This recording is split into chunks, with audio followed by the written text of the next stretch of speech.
Hi everyone, this is Chris from A Bar Above, and today we're going to do some experimentation on fat washing, so stay tuned.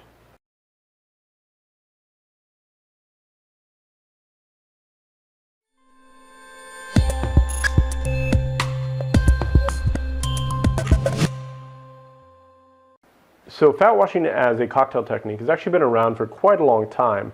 I think the most famous cocktail that I can think of that has incorporated this is a bacon and bourbon old fashioned, and I think it was being served at PDT, if I'm not mistaken.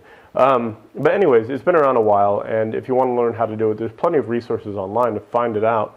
But for all of you that don't know or haven't been exposed to fat washing, it is exactly what it sounds like. You have a liquid fat, you're going to put that with the base spirit or alcohol, and you're going to infuse the alcohol with that fat flavor.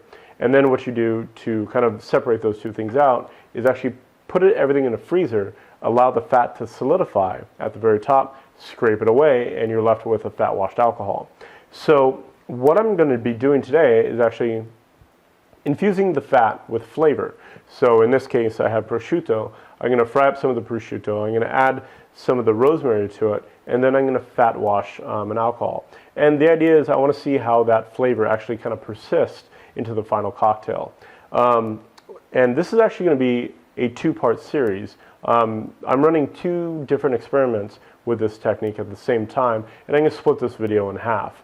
And you'll see why once everything is kind of finalized. But it should be interesting, and whether it succeeds or fails, we're going to find out together. So I'm excited. Let's go ahead and get started, and we're going to fry up some fat. So the very first thing that I've done is chopped up the prosciutto into much smaller pieces and added it to a saute pan under medium-low to medium heat, and add a little bit of olive oil in there as well. So what I'm doing now is just rendering the fat out of the prosciutto and that flavor into the oil as well. And I'm actually choosing to wait to add the rosemary till I'm just about done with this, for the reason that if I were to put it in the beginning, most likely what's going to happen is the rosemary is probably going to burn, start to turn bitter, and that bitterness would go through the final cocktail.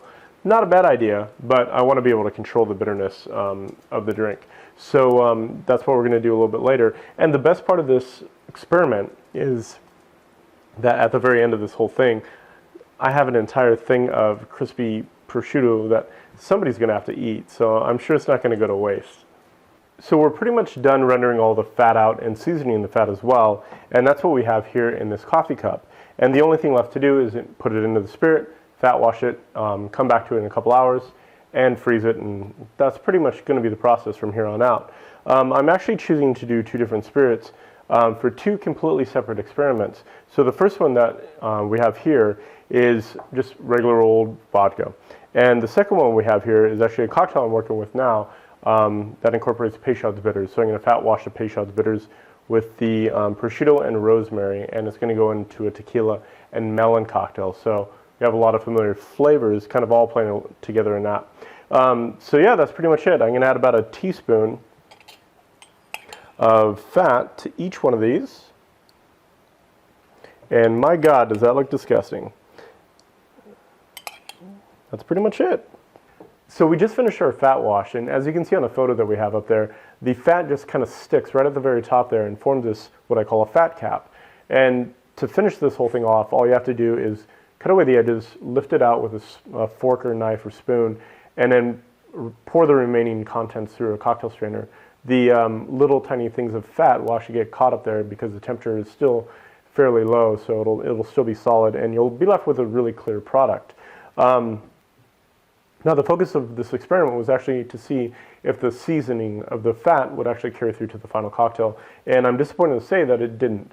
You know, I even added a piece of fried rosemary into the fat wash while I was infusing the spirit in hopes that that would really amplify both the aroma and the flavor of the rosemary, but it didn't actually carry through.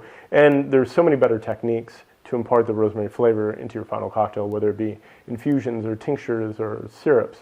So, you know, but I will say that we did cover the basics of fat washing, and we know that this is not a solid technique for imparting flavor to the final cocktail. Now, the next experiment that we're going to be doing with this is something that I've kind of the whole point of why we went through all of this is I'm going to be using the fat wash vodka to create a seasoned salt. So I've tried to do this in the past where I just dehydrate something and then add it to the salt.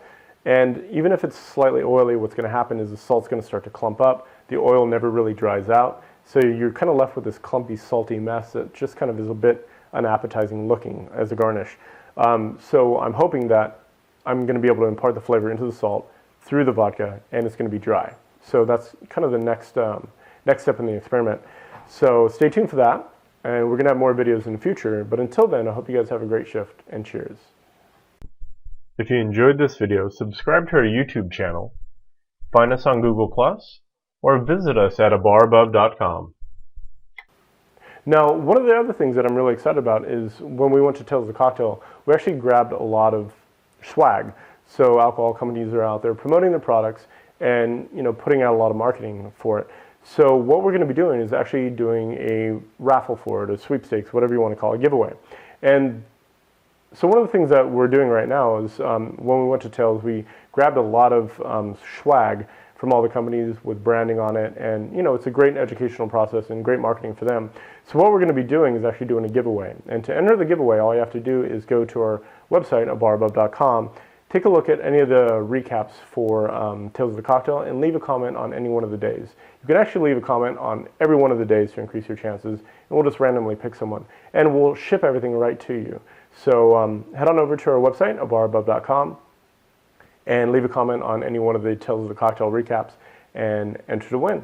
So we'll talk to you guys later, and have a great shift, and cheers.